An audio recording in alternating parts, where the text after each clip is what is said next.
What is good, my fellow warriors of light? Lotus Moon here with another Mobius Final Fantasy video. So in today's video, this is going to be the first in a 4-part video series talking about the different roles in multiplayer.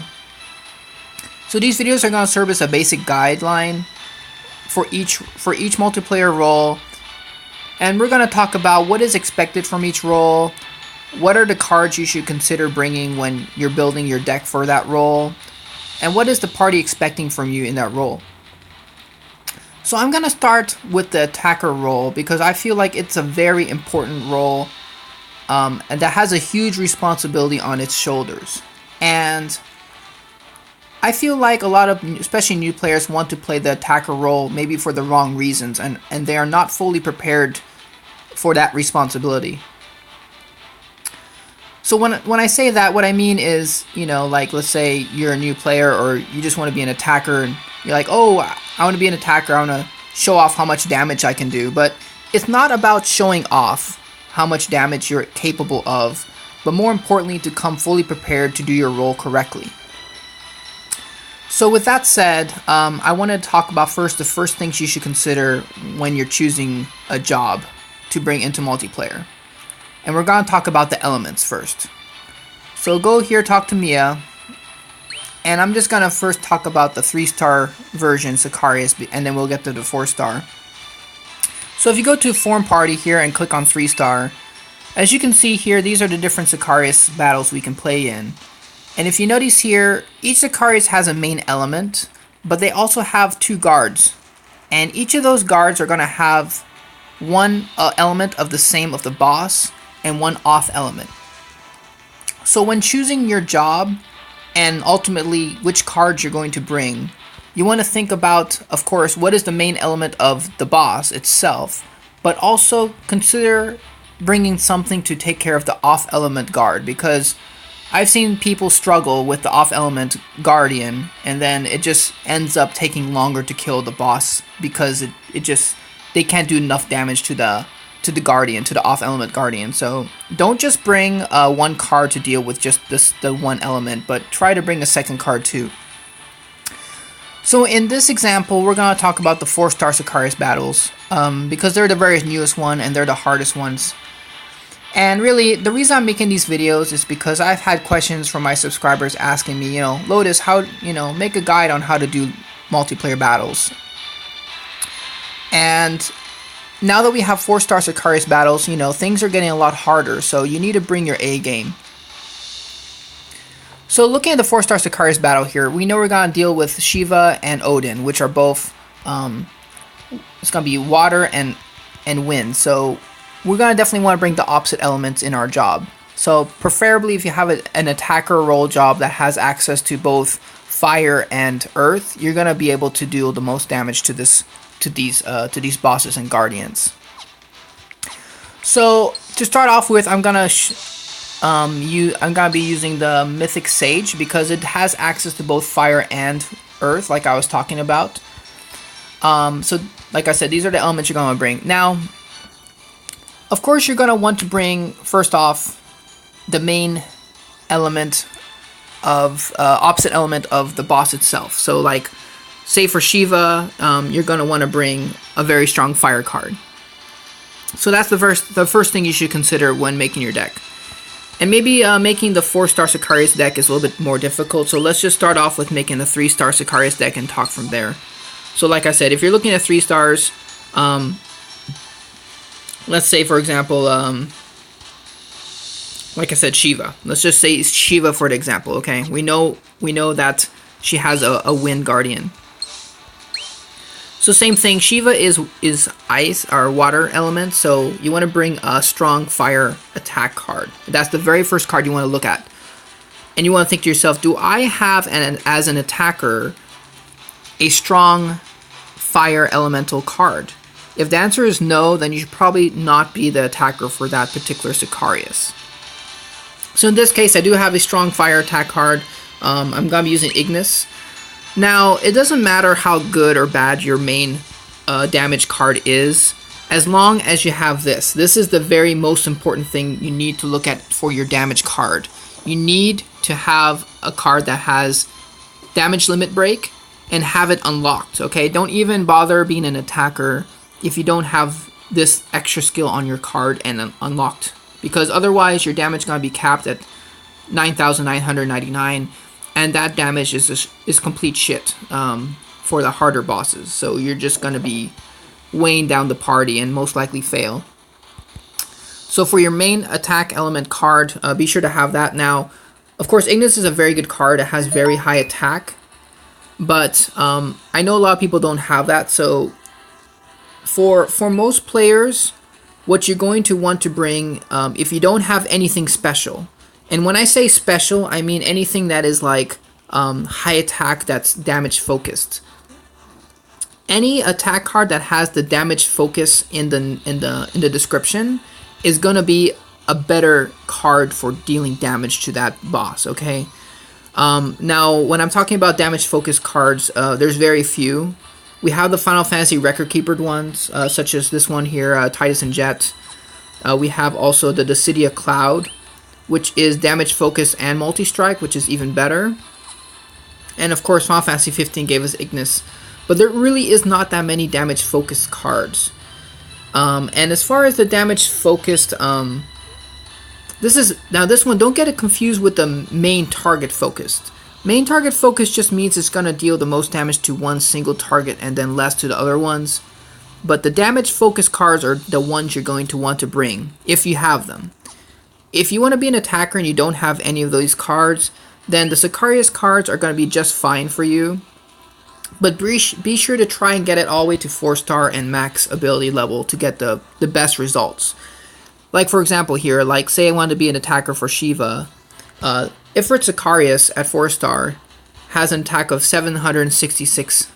And that's not bad at all. And it also gives you, as you can see here, the damage limit break. So this is going to give you the minimal that you're going to need as an attacker. Okay, so just be sure to bring your main element attack card, whether it be Sicarius or whether it be something better.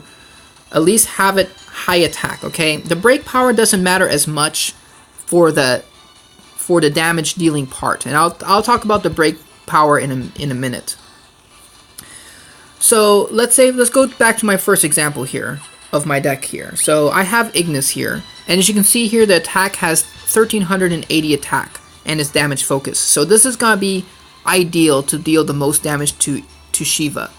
However, look at that break power it has, right? Just 2 break power. Now, that doesn't matter as much for the attacker, but as the attacker role, your party expects you to help out with the yellow gauge. So for you new players, most of you are going to know about this already if you played multiplayer at all. But just for the sake of this guide video, I need to talk about it in case you're a brand new player and you're watching this video. So when you're in the battle, each Sicarius is going to have, actually all enemies in this game is going to have a green bar for their health, and underneath it's going to have a yellow orange bar, whatever you want to call it. Now, when the bar is in orange or yellow, whatever, that means to get that bar from yellow to red, you're going to need to bring a card that has high break damage on the ability, okay? So if I use this card without first breaking the enemy, it's not going to deal nearly as much damage as it should. So as the attacker, your other role is to help the party take down the yellow bar so that the bar becomes red. And that will let the breaker do his job and use basic attacks to fully break the enemy. So let me just go over again what I'm saying here. So when you're the attacker, first thing you want to do is use a high break damage card. So like, for example here, this is Ashura. And as you can see here, the break power is 780. That's really good. This break power is going to determine how much damage you do to the yellow bar. And the reason why is because you want a high break power is so that you don't waste turns and waste orbs trying to get the yellow bar fully depleted. Because remember, your breaker, his main job is to use basic attacks to get the red bar completely depleted so that you can hit the enemy's green bar. Now, the breaker should definitely help with the yellow bar, in my opinion. But I know if you read into the description of the attacker role in the guide in the game here, it does say that the attacker's job also is to take down the orange, the yellow bar. So in the case of this, in this setup here, I have Ignis, and he has absolutely no break power for the yellow bar. So as the attacker, I need to think, okay, I need to bring another card that has good break power so I can help take down the yellow bar, okay? Now, if you don't have a special card like Ignis, and let's go back to the Sicarius, the Ifrit Sicarius example.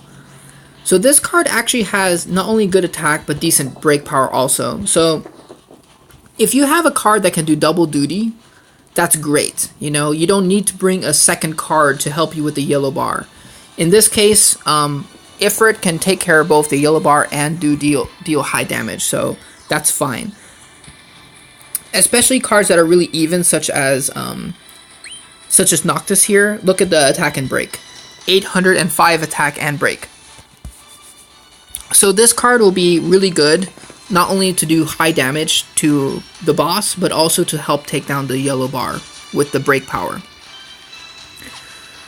So I think I've talked enough about that. So in my current build here, as you can see, this is going to be my main attack for Shiva.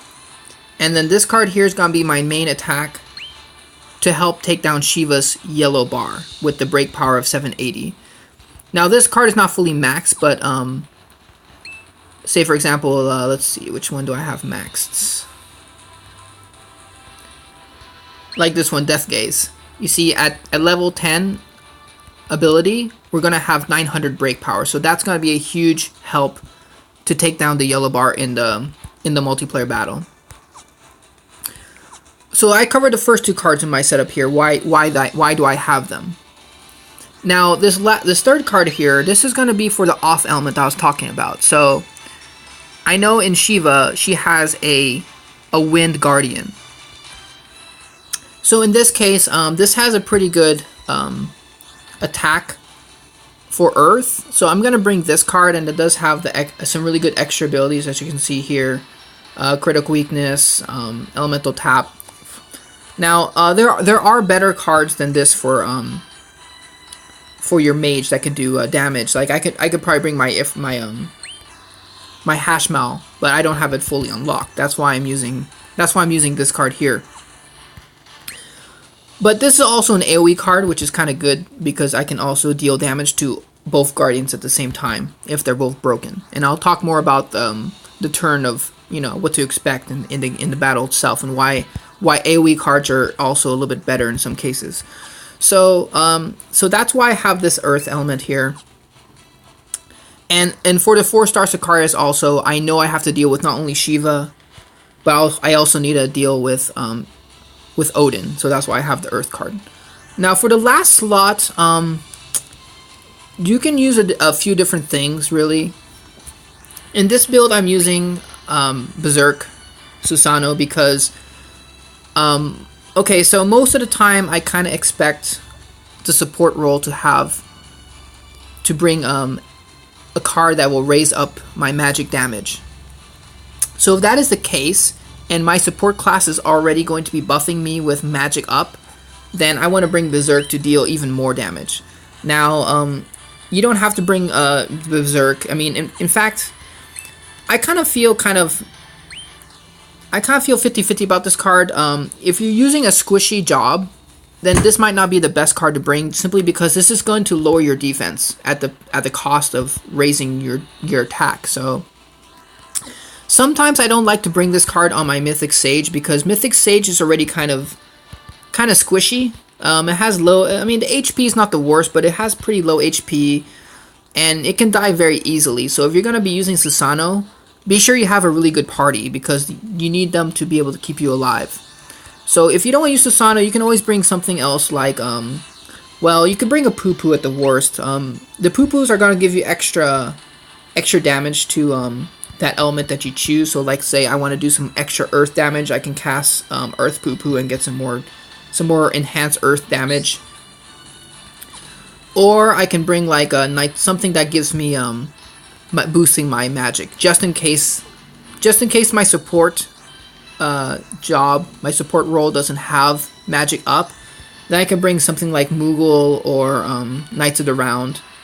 Where's my Knights of the Round? There it is. So Knights of the Round will also be a good choice because it does have that faith to increase magic. Now I would probably bring Moogle more often, except I haven't augmented mine up yet because I don't really want to spend the growth stars on it. But if you have a 5-star Moogle, Moogle is a very good card to bring as an attacker because this is going to raise your magic, which is ultimately going to determine how much damage you can do to the boss with your ability cards. One thing to look out for though, guys, do not get confused with this card right here. Brave does pretty much absolutely nothing for you as an attack roll. Raising up your attack is just your physical attack damage. Like if you literally launch a basic attack at your enemy, how much damage that's going to do, that's what this increases. This is a bad card as an attacker. Do not bring this card, okay guys? I've seen some new players bring it thinking, oh, it raises attack, I'm an attacker. No, that's not how the game works. You want to raise your magic power. And that's why I said bring Moogle or bring something that raises your magic, because that is what's going to determine how much damage your cards are going to do to the boss, not your attack. Don't even bother with that, please. Now for the last slot, one other good card you can bring is something that will transform your elements into one particular type. Say for example this one here, this is a Flame Force. So this is a really good card to bring because this is going to only allow me to get fire orbs for a certain number of turns, and it also has enhance of element that you need. So this one will enhance my fire damage, as you can see here, just like the poo-poo. It will enhance your elemental damage, and it's also going to give you only one type of orb, which is very crucial because as the attacker, you want to really plan your orbs ahead of time, so when the enemy is broken, you have enough elemental orbs to deal damage to the boss. You don't want the enemy to break and you don't have any elemental orbs to use. That would be probably the worst case scenario, because then you just wasted a whole turn. So anyway, so this is also a good card to consider. You can use either the... I recommend the Force cards because it does give you these extra enhance to the element. But you can use the Shift cards. This is just like a one-time effect though. Just keep that in mind. It's going to convert all the orbs you currently have in stock into one particular element. Now these Shift cards do come with double ability ignition, which is going to give you a really big burst of damage, which is good. I personally prefer the longer effect of the flame, of the Force cards, but this will also work fine. It will definitely get the job done. So we've talked about what you can use as your last card, whether it be Berserk or Moogle or a Force card. So that's kind of like what you have to have in mind when you're building your job. Now this is a top-notch deck I have here. This is perfect for 4-star, but if you're a newer player, you may not have such good cards. So like I said, if you put on your, you put on your Sicarius card, put on a poo-poo or something, it can work. Like this setup here, this can work. Maybe not for a 4-star battle very good, but this can work for your 3-star battles and lower. Like if you're only a newer player and you're doing like a 2-star battle and you're watching this video, you don't need to have such high requirements on yourself. I'm just going over what is expected of you to be the very best. So like I said, if you're a newer player, just put on your Sicarius. Be sure you have damage limit break unlocked, and then you can use other cards. Like I said, this one here is going to be for your off element. It's not very good. I don't even have it maxed out, but you can use something basic like this. Okay, that's all I'm saying. Just remember the basics. Bring an attack card for each of the elements you're trying to fight. Be sure your job has those elements, and then bring a support card such as, shift card or force card. So I think I talked enough about how to build your deck. I hope you guys understand what is expected from your deck as an attacker. So let's get over the turn base of your job. Okay, so what order to go in. So as an attacker, most people expect you to go, like, in my opinion, the attacker should go second. And the reason why is because the support role should always go first. Okay, a lot of people don't understand this, but if you're in a party, your support job should always go first for a couple of reasons. First reason is to get the buff effects. So if you're the attacker and you go before your support, and your support role casts Knights of the Round after you're not going to get that magic bonus during your attack that turn. So you always want to see if your support role is going to buff you. Second is your support role really needs all the life orbs they can get, which means if they go first, they can fully drive away all the orbs they don't need, and then the rest of the party can help replenish those orbs and hopefully get some more life orbs for that healer job. Now the attacker, I think, should go second because the attacker also needs their elemental orbs replenished by the breaker and the defender.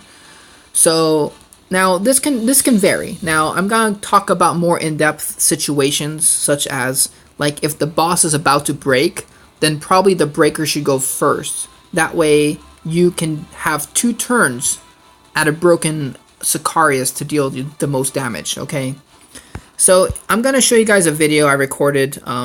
This was a very successful group.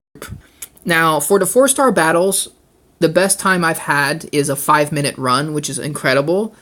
The video I'm about to show you is it says 6 minutes and 20 seconds, but that's because I recorded a little bit after. It was pretty much 6 minutes, and we did a 4-star Sicarius. I'm gonna show you how we did and what did the group do. So in this battle here, I'm playing as the Mythic Sage.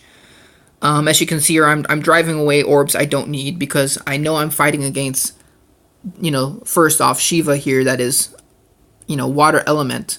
So I'm going to need as much fire orbs as I can get. And remember, the first thing you want to do as your attacker is help get the orange bar down.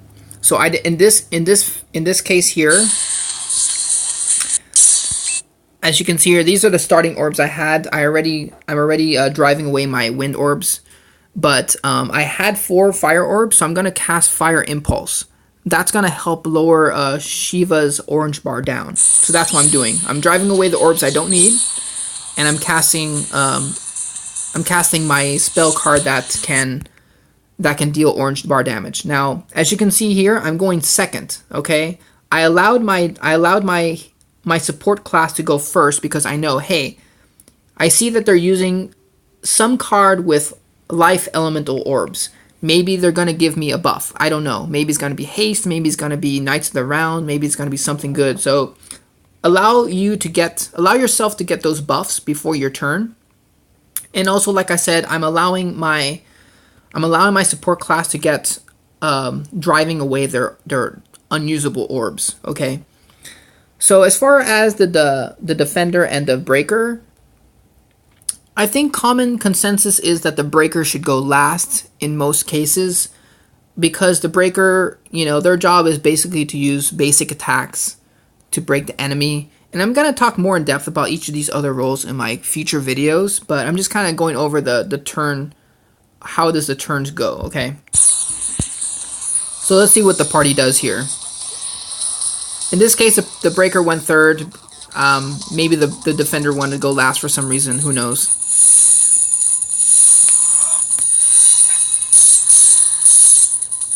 So we got haste from our support. And I'm going to help break the orange bar here. You see, that took down almost half of it. So our breaker, as you notice there, he used an attack that also lowered the orange bar, and that's a good breaker. A breaker is going to bring a strong card that has high break damage to get the orange bar down and then finish it off. In this case, we had a very good breaker. A lot of times you're not going to get a first turn break like this, but this was a very good turn. This is kind of, I'm showing you this video because I feel like this is going to be the ideal, like this is what you should strive for. This is like almost the best you can get. So let's keep watching. So as you can see here, our defender, he debarriered, he taunted, and he stunned. So that's awesome. A lot of good debuffs on him. So now it's my turn to do the damage to the boss, right? So I know, okay, I'm casting my support card, which is going to be Berserk, to get me some more damage, and I'm going to be casting my attack card. In this case, it's Sage Fire, okay? But I'm not going to click right away that I'm ready to go, because like I said, I want my support class to go first, just in case they can give me a buff. I'm hoping that he'll use Faith or something.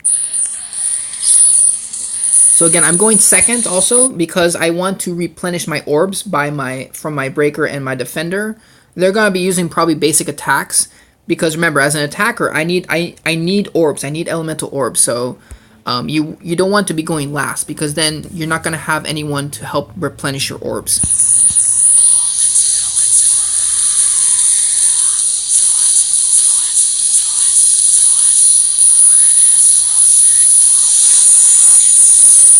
So we got barrier here. Now, if the attacker was smart, if our support was smarter, he would have cast his Knights of the Round. I know he had it. He casted barrier, which is fine. And I'll talk more about how to be the best support you can, and which you need to cast your cards in succession in what is your party doing. Okay, most of the time I would say yes.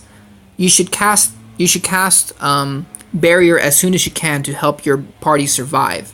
But in this case, he should see, hey, Shiva's already broken. We're not gonna need barrier this turn. Why am I casting barrier, right? So let's watch this again. Which is fine. It didn't really matter in the end. I was hoping he's gonna buff us. Like I said here, I was hoping he's gonna buff us, but so Sage Fire, as you can see here, it did an incredible high amount of damage. I did like double 600k there, over 600,000. I think the most damage I've done from Sage Fire is double 800,000. But as you can see here, as an attacker, I did my roll. I killed the boss.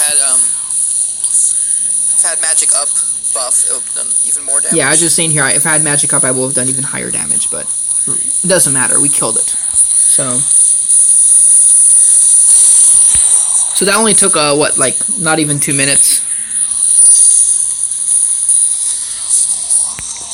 So here we are at the main boss here with the 2 guardians. Now, I'm just driving away my orbs I don't need.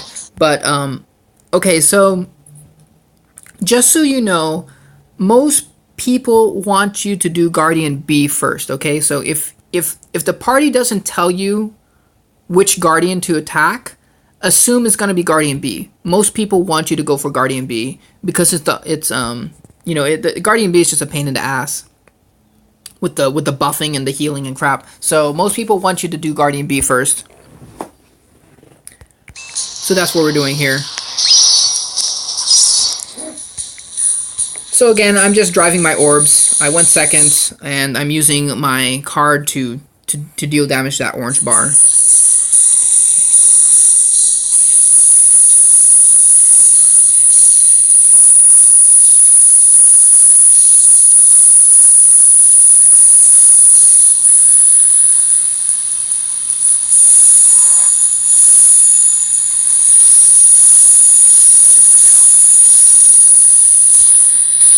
And just to mention,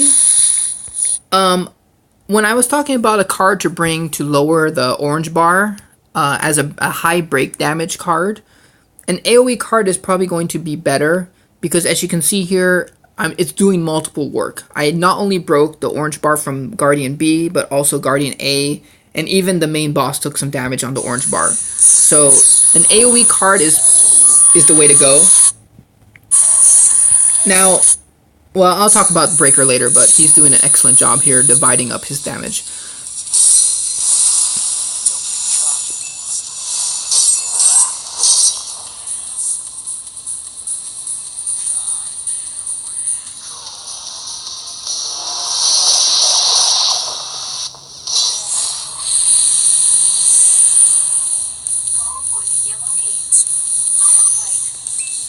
So the breaker just told us, you know, go for the yellow gauge of the main boss, and he's gonna break it. So I will talk more about this in the breaker video, but to be the best breaker, I'll show you what I mean. He actually we're able to break all the enemies at once, and when you have an AoE attack card as an attacker, that's when it's really important, because I was able to just wipe them all out.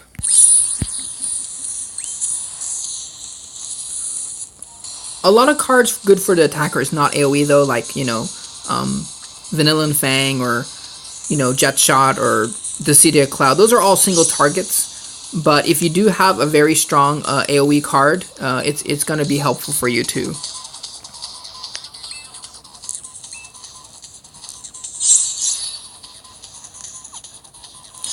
So I kind of messed up this turn, actually. I hate to admit it, but I ran out of time. I was thinking about which to do.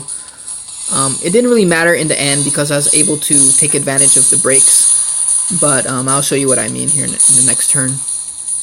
So our breaker went ahead and broke both guardians, and if your breaker can do this, it's amazing, because now I don't have to waste orbs trying to kill one guardian at a time. Both guardians are dead. I can go ahead and just kill them both now. And I'm perfectly set up here. I have magic up. I have berserk. You know, I'm gonna be able to deal high amounts of damage here. So I'm casting berserk again, and I'm casting my Earth attack card for the B Guardian, which is the, and then also I'm casting my other off elemental attack card for Guardian A. And again, I want my support class to go first. I'm already buffed, but I just wanted to see if he can do something else for me. Really, he wasted his ultimate here because he could have saved that for if we didn't finish all the bosses here, he could have saved that for breaking later. But so there we go. Both guardians are dead, and now I have next turn to finish off Odin.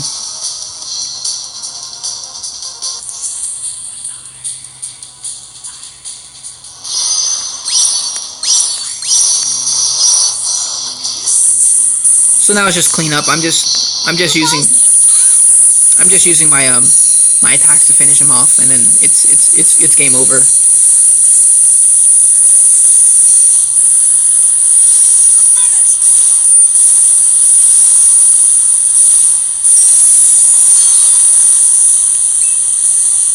And there we have it. So that's kind of how you want to play as an attacker.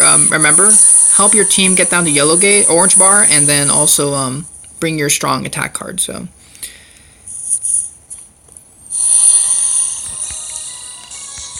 was an awesome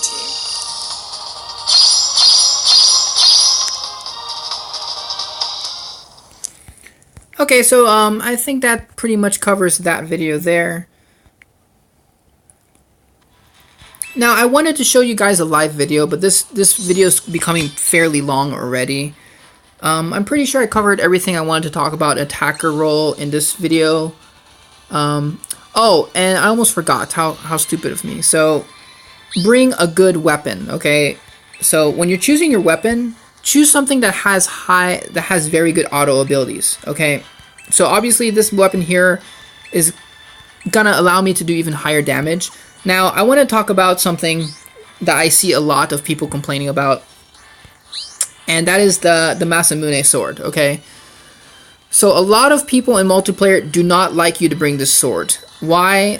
Mostly because those are usually newer players that have Cloud and Masamune, and their cards are just complete shit. They're not ready to play their multiplayer part. But also, honestly, Masamune is more of a support role type. It's not really the best sword for doing high amounts of damage. It does have a tuned chain, but a tuned chain is not even that great. It's okay, but as you can see here, life draw, you know, that doesn't matter for the attacker role. Reunion is a very good support, a very good support type auto ability. Actually, I use the Masamune as my daily sword on my attack on my warrior in single player, but I do not bring this sword in multiplayer. Just bring a better sword that look for something that has high, like some even this Buster Sword that has improved criticals. But yeah, just bring something that will enhance your damage. That's what people want. I mean, if you don't have anything better, I mean, you can bring it. As long as you have your deck set up correctly, then that's what people care about. But in this case, I have the Braveheart X. It's pretty much the best warrior weapon we have in the game right now because it has a Tune Chain, Painful Break, and improved criticals. Now, I don't have all the swords in the game, but this is just kind of like a baseline. You know, look for these skills. I know there's other weapons that have Painful Break. Painful Break is a very good auto ability for your weapon, and it will increase your damage during break by 25% or more, however much percentage you have. In this case, it's 25. Improved criticals is always good because that'll give you some more damage for your critical strikes, and a Tune Chain will give you extra damage when you use the same elements in succession. So be sure to bring the correct weapon for your job, okay? In the attacker role, you want a weapon that will deal high amounts of damage. Like same thing. Well, this will be like just a preview for the breaker role. So if you're gonna be the breaker, you don't care about the magic damage. You don't care about those kind of stuff.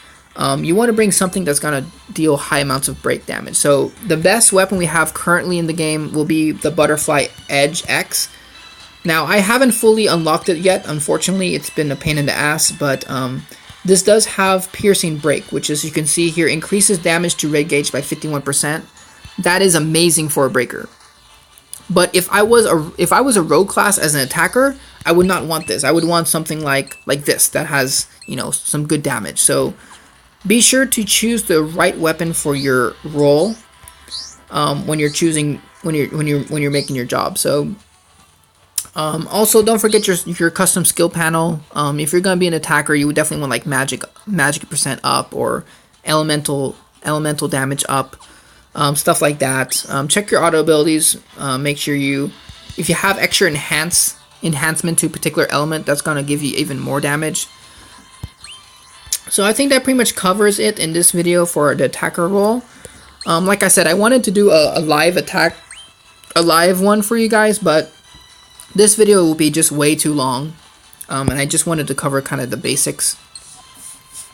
And one other thing I just want to mention is my Facebook page here, my Facebook group. I just want to give you guys a shout out. You guys are awesome. I've been having a ton of fun with you guys. You guys are like the best. We've been doing a lot of multiplayer battles, a lot of questions being asked. It's been a very great page. I'm very happy I made it, and you guys are awesome. And I've had a lot of fun doing multiplayer battles with you guys. So if you haven't joined up our Facebook group page, join up. We'll help you with the multiplayer battles. We're always, I'm always trying to do multiplayer battles with my private group here. So check us out there. So okay, guys, this has been the first video. I hope you guys liked the video. Leave in the comments if I forgot anything. I'll make a note of it later. But anyway, like and subscribe if this was helpful, and I'll see you guys next video.